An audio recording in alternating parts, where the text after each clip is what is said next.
উন্মুক্ত ময়দানে আল্লাহ তাআলার শুকরিয়া আদায় করার সুযোগ যারা করে দিলেন, আল্লাহ তাআলা সেই সকল শহীদদেরকে জান্নাতের উঁচু মাকাম দান করুন, তাদেরকে শাহাদাতের সর্বোচ্চ মর্যাদা দান করুন। যারা আহত হয়ে আছেন তাদেরকে যেন আল্লাহ তাআলা দ্রুত শেফায়ে কামেলা দান করেন।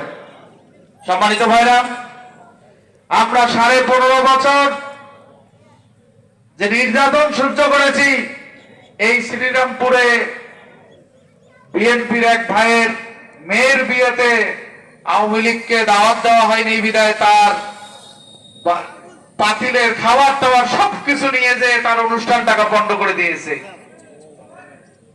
আমরা ভুলে যাইনি যে দিনের পর দিন মাওলানা আবুল কালাম আজাদ বাড়ি ছাড়া ছিল, ঘর ছাড়া ছিল।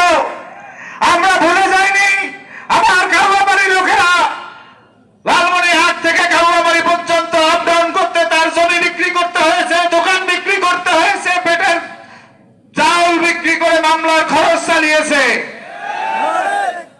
আমরা ভুলে যাইনি যে আপনারা আন্তর্জাতিক খ্যাতি সম্পন্ন মুফাসসিরে কোরআন আল্লামা দেলোয়ার হোসেন সাঈদীকে চিকিৎসার নামে হত্যা করেছেন। আমরা ভুলে যাইনি বাংলাদেশে ইসলামিক ব্যাংকিং এর উপকার শহীদ মীর কাসেম আলীকে আপনারা মিথ্যা মামলার অভিযুক্ত করেছেন। আমাদের এক এক করে আমাদের 7 জন কেন্দ্রীয় দায়িত্বশীলদেরকে আপনারা ফাঁসিতে ঝুলিয়েছেন।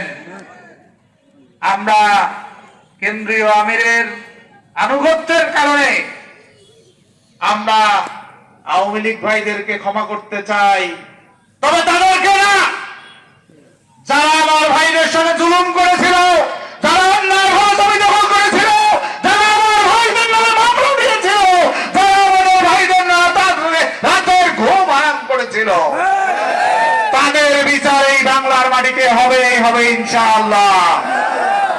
আমরা নিরীহ আওয়ামী লীগ ভাইদেরকে বলতে চাই, আপনারা ভুল করে আপনাদের নেত্রীদেরকে মা ডেকেছেন।